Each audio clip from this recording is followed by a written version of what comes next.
Hey guys, welcome back to the MCU HQ, and I have decided it's time to review Iron Man. I've wanted to review this for a while, I just really haven't gotten around to it.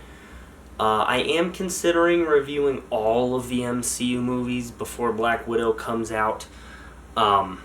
Just a thought, not sold on it yet. There's definitely a few I want to review, but I really want to review Iron Man, because I've wanted to just do a whole in-depth talk about this movie for a long time. And I figured, given the current state of the world, now would be the perfect time to get around to it. So, now, without further ado, here's my review of...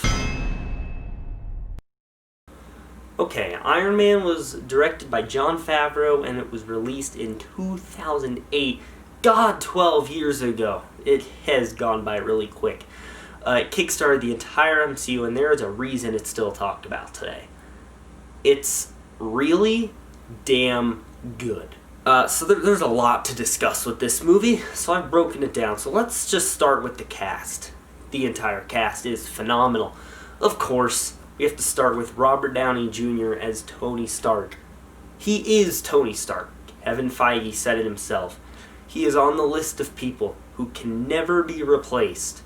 He brings the genius, billionaire, playboy, philanthropist personality to the screen so well, and his screen presence is so great that it's surprising everyone else is able to do so well and be just as memorable as he was, because he steals the entire movie. I'm extremely happy that they went with him as Tony Stark, because I'm guaranteeing there's no way this movie would have been as good if they had gone with someone else. Okay, now Terrence Howard. He was a great roadie. Now, I don't think he is as good as Don Cheadle, but he truly did give a great performance. He, just like everyone else, didn't phone it in. They really gave it their all. If he were to continue as roadie, I'm sure he would have been just as good, if not better, than Don Cheadle. Terrence Howard did the military discussion voice really well. You know the voice I'm talking about. There's a certain power to it that almost commands attention, and even you as an audience member feel like you're forced to listen to his military talk. The way he says things, his mannerisms, his movements, they're all really strong. Jeff Bridges, I have a lot written down for Jeff Bridges. It's almost a whole page. He nailed it as Obadiah. You can buy him as all three personalities. The nice friend who's always there for Tony, the businessman who's trying to keep the company afloat and alive, and then the villain who really has a master plan and has been behind a lot of things that have been going on the whole movie. He has certain mood swings, or at least he does in the movie. I'm not that familiar with how he is in the comics, but I know in the movie there's certain mood swings he has that Bridges does perfectly. He'll be calm one moment, yelling at his engineers the next moment. Tony Stark was able to build this in a cave with a box of scraps. He carries himself a certain way. He walks really powerfully and aggressively, as if he's in power all the time, always knows what he's doing. But then the way he says his lines and the way he speaks shows that he's oftentimes not in the power he thinks he's in. Then when he's Ironmonger, totally switches and does a 180. He has the persona and the voice of someone who's in power, and physically he is. He's in 10, 11 foot mech suit. But he moves like someone who's not entirely sure what he's doing. It's a total switch, and it's great. He did so good as Obadiah that to this day, I get upset at that plot twist because he played that nice, good guy so well. 12 years later, it still upsets me when it's revealed that he's the villain. Now, Gwyneth Paltrow as Pepper, I think she does good. I thought she did really good. She reacts to things that in a way that I would imagine someone in her position would react to those things. She's not a superhero. This is new to her. She is just an assistant who comes to work for a rich playboy every day. She did not sign up for superheroes. Iron Man, Ironmonger, S.H.I.E.L.D. showing up. This is entirely new for her. It's not what she's used to. It's exactly how I would imagine someone react. That's how I would react.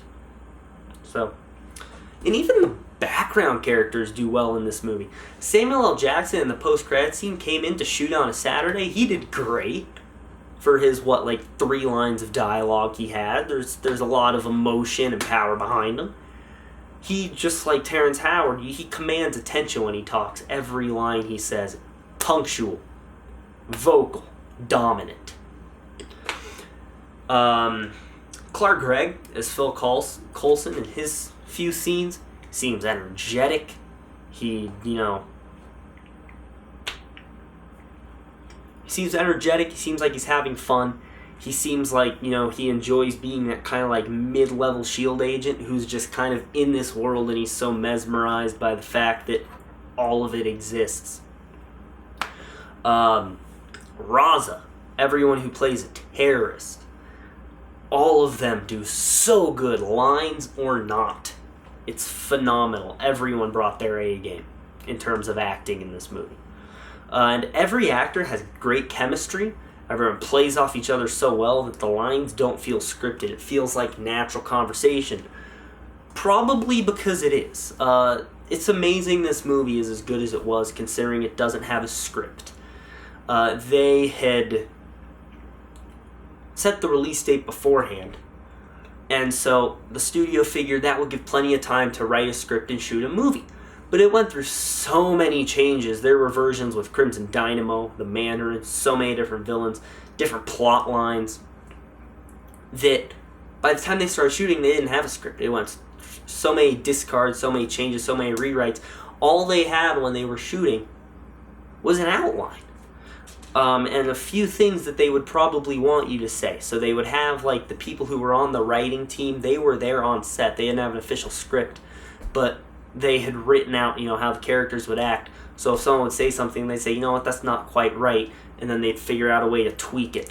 The movie was a lot of improv, and Jeff Bridges called it a $200 million student film, because it wasn't at the quality you would expect a movie like that to be at in pre-production. Okay, now it's time to talk about Jon Favreau. He directed this movie. He handled it really well, the whole no script thing. But he did direct the movie really well. Colors pop, which is really amazing since a ton of the scenes take place in a dark cave in a desert. Every shot is great. It is visually stunning. I think it's my favorite Jon Favreau movie. Just look at this shot. Look at it. It is gorgeous. Movie also has some of the best CG of the entire MCU, in my opinion. Everything looks so real. All the CG elements look exactly like the real elements. Because the crew built real sets. This is something that's missing from newer MCU movies. They built real sets. The cave, it was real. Tony's workshop, that was real. The suits were real. When Tony's working on the Mark III, they had built the whole thing. He was actually tinkering with stuff. They built the Mark I suit out of different materials, a lot of which was metal, and they put it on him. They did as much real stuff as they could, and what had to be CG is what was CG. Every person who worked on this film put their all into it. It has so much heart. Every aspect of the movie has so much heart put into it. It has so much care. Put so much care into this movie. And to me, it's practically perfect. It's basically a perfect film. One of the best comic book movies. I am going to give Iron Man an A+. So, anyway, that is my review of Iron Man. I've wanted to do a video just devoted to Iron Man for a long time. I just don't know why I never got around to it until now. So leave your thoughts on Iron Man down in the comments below. I want to hear what you guys think. Also, leave a like on this video, subscribe, and click on the bell icon to receive all notifications from the MCU HQ. That's going to be it. Have a great day, guys.